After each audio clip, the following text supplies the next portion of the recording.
El libro de Éxodo es el segundo libro de la Biblia. Continúa la trama del libro anterior, Génesis, que terminó con el nieto de Abraham, Jacob, guiando a su familia de 70 personas hacia Egipto. El 11º hijo de Jacob, José, había sido ascendido a ser el segundo al mando en Egipto. Él había salvado a toda su familia de una hambruna. Faraón, el rey de Egipto, le ofreció a su familia que vinieran a vivir allá como un refugio seguro. Tiempo después, Jacob muere en Egipto y también José y todos sus hermanos. Pasan alrededor de 400 años y la historia del Éxodo comienza. Ese nombre se refiere al evento que ocurre en la primera mitad del libro, el Éxodo de Israel desde Egipto. El libro tiene una segunda mitad que tiene lugar al pie del monte Sinaí. En este video solo enfocaremos la primera mitad, donde siglos han pasado. Israel fue fecundo, se multiplicó y llenó la tierra. Esta frase es un eco intencional de la bendición que Dios le dio a toda la humanidad en el jardín del Edén. Nos recuerda de la gran historia bíblica hasta ahora. La humanidad perdió la bendición de Dios por su pecado y rebelión. Así que Dios escogió a la familia de Abraham como el medio a través del cual restauraría su bendición para todo el mundo. Pero el nuevo faraón no ve a Israel como una bendición. De hecho, él piensa que este grupo creciente de inmigrantes israelitas es una amenaza para su poder. Igual que en Génesis, la humanidad se rebela contra la bendición de Dios.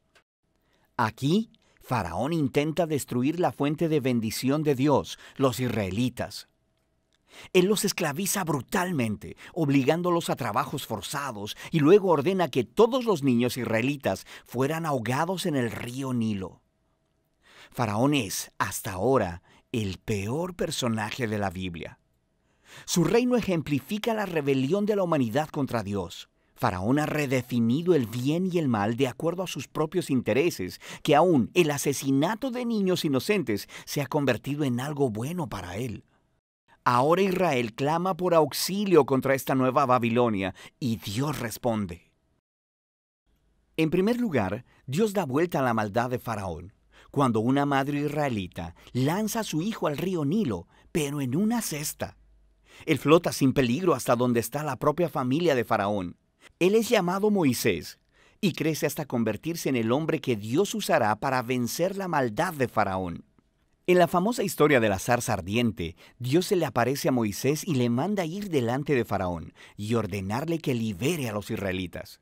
Dios dice que Él sabe que Faraón se resistirá, así que traerá su juicio sobre Egipto en forma de plagas. Luego, Dios también dice que Él endurecerá el corazón de Faraón. Entonces, se nos presenta la siguiente parte importante de la historia, la confrontación entre Dios y Faraón. ¿Qué significa eso que Dios dice que Él endurecerá el corazón de Faraón? Es muy importante que leamos esta sección de la narración muy cuidadosamente y en secuencia.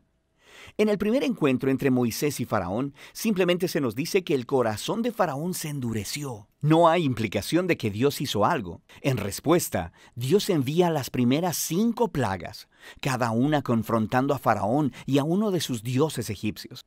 Cada vez, Moisés le ofrece una oportunidad para que Faraón se humille y deje ir a los israelitas. Pero después de cada plaga, se nos dice o que Faraón endureció su corazón o que su corazón se endureció. Lo está haciendo de su propia voluntad. Finalmente, es con el segundo grupo de 5 plagas que empezamos a escuchar cómo Dios endureció el corazón de Faraón. El punto de la historia parece ser este. Aunque Dios sabía que Faraón resistiría su voluntad, de todos modos Dios le ofreció todas estas oportunidades de hacer lo correcto. Eventualmente, la maldad de Faraón llega a un punto sin retorno. Quiero decir, hasta sus propios consejeros creen que él ha perdido la razón. Es en este punto que Dios toma las riendas y dobla la maldad de Faraón hacia sus propios propósitos redentivos. Dios atrae a Faraón hacia su propia destrucción, mientras salva a su pueblo. ¿Qué es lo que sucede después? Con la plaga final es la noche de Pascua. Dios le cambió las cartas a Faraón. Así como él mató a los hijos de los israelitas, Dios matará a los primogénitos de Egipto con una plaga final. A diferencia de Faraón, Dios proveyó un medio de escape a través de la sangre del cordero. Aquí la historia se detiene y nos presenta en detalle el ritual anual israelita de la Pascua. En la noche anterior a la salida de Israel de Egipto, sacrificaron un cordero joven y sin mancha, y pintaron con su sangre los dinteles de las puertas de sus casas. Cuando la plaga divina vino sobre Egipto, las casas cubiertas con la sangre del cordero fueron pasadas por alto, y el hijo primogénito fue librado. Así que cada año después de eso, los israelitas recrean esa noche para recordar y celebrar la justicia y la misericordia de Dios. Pero Faraón, por su orgullo y rebelión, perdió a su propio hijo y es movido por fin a dejar en libertad a los israelitas. Los esclavos israelitas hacen su éxodo desde Egipto, pero en cuanto se fueron, Faraón cambió de opinión. Reunió a su ejército y persiguió a los israelitas para una última confrontación. Mientras los israelitas pasan a través de las aguas sin peligro alguno, Faraón se precipita hacia su propia destrucción. La historia del Éxodo concluye con la primera canción de alabanza en la Biblia. Se llama el Cántico del Mar. La última línea declara que el Señor gobierna como rey.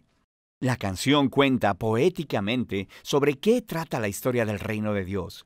Se trata de cómo Dios está en una misión para confrontar el mal en este mundo y redimir a aquellos que están esclavizados por ese mal. Dios llevará a su pueblo a la tierra prometida, donde su divina presencia vivirá con ellos. Esta historia muestra cómo se ven las cosas cuando Dios es rey sobre su pueblo. Después que los israelitas cantan su canción, la historia da un gran giro. Los israelitas están viajando a través del desierto hacia el monte Sinaí. Tienen hambre, están sedientos y empiezan a criticar a Moisés y a Dios hasta por haberlos rescatado. Ellos dicen que extrañan los buenos tiempos en Egipto. Es una locura. Dios, en su misericordia, provee a Israel alimento y agua en el desierto. Pero estas historias oscurecen el panorama. Nos comenzamos a preguntar, ¿podría ser que el corazón de Israel sea tan duro como el de Faraón? Ya lo veremos. Por ahora, esa es la primera mitad del libro de Éxodo.